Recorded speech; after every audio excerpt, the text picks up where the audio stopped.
If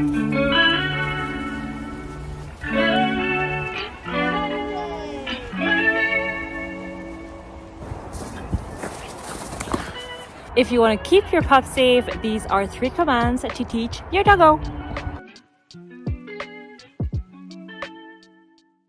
First off is center, or commonly known as middle. Think of it as a way to communicate with your dog and vice versa. It is very similar to holding someone's hand, and it can make your dog feel safe and connected to you, specifically when they are not sure of a certain situation, a certain setting, or other dogs as well. It gives you a traveling safe spot to protect your dog from the world. It is quite convenient in small social spaces like going in a restaurant or cafe or just waiting for the green light before crossing the street. So it gives you control instead of putting them in a sit next to you.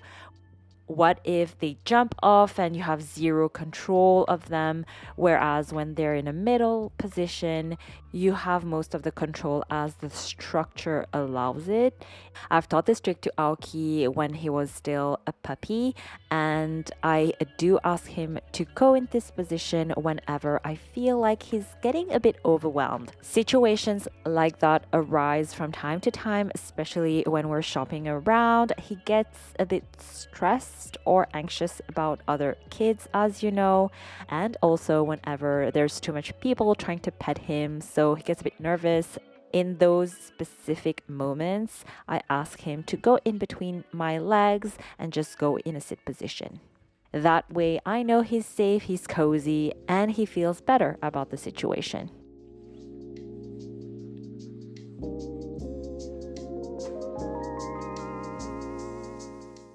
Next up is something that takes a lot of patience and practice.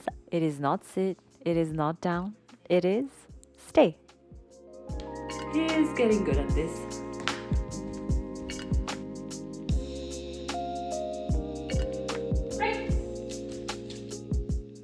This command takes a lot of practice, and it is best if you start teaching your dog very early on. I would say as soon as you get them from day one, because it is the foundation of their training and it leads the way to other commands and keeps them safe as well. Teaching a dog to stay is a great way to have control over your dog when it is important.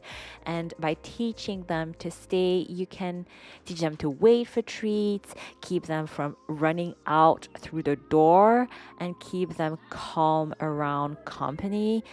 No longer than this morning, I'm not even lying, I made the noob mistake of taking for granted that Aoki knew what he was doing, but he just ran through the door, went down the stairs, and started to go out. At some point, I just yelled, "Aoki, stay," and he froze in place, which first I'm super proud of. He listened to me. If you're a Shiba parent, you know what I'm talking about. I also went for an implied stay as well, which means that if I asked Aoki to sit, he would sit and stay without asking me to stay, which means that if I ask Aoki to sit, he would stay put till I give him his release command. And one way to teach that is give them a training pad. I'm using the Peachy Dogs blankie. He knows it's his blankie. He loves it. So he would naturally go to his blankie as his spot. And whenever I give him another command, he would stay put. And I would trick him sometimes and try to run around or throw his ball, but he will have to stay in that position until I give him his release command.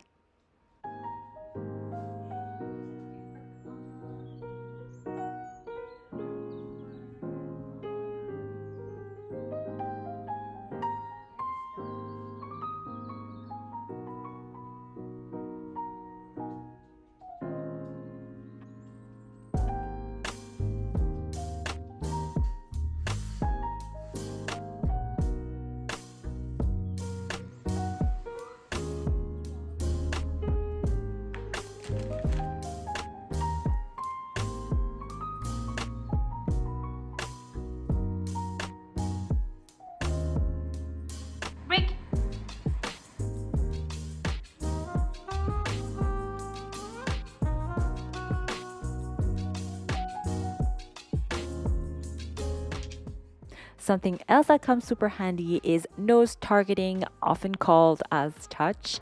It is all about having your dog touch a target with the tip of their nose. You've probably seen me doing this all the time in our training sessions and vlogs. I usually use this command whenever I want to divert attention from something. Sometimes I eat dinner on my coffee table and just watch a movie or a series. Right now, I'm obsessed with Succession. Yes, I'm very late in that craze, but I'm just enjoying my noodle soup, and sometimes Aoki wants to sniff and eat my food, so in those situations I just call out touch and he would come and touch my hand, and at some point he just gets tired and lie down on the side or just eat his bone. So that's super cool to teach your doggo. It is also a very versatile command and doubles up as a recall for specific situations, whether you're outside or inside, like here.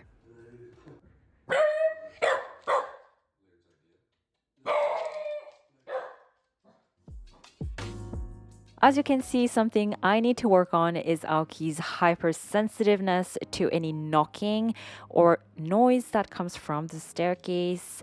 Usually in that situation, I would just ask him to TOUCH instead of coming. He is more prone to listening to that command and that cue compared to the other one, and it really works in that situation.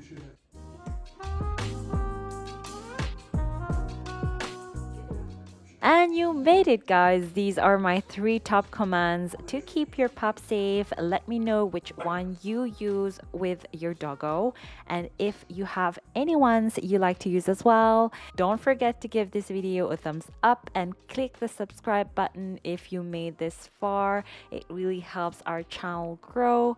Thank you all for watching, and we'll see you all next time. Bye!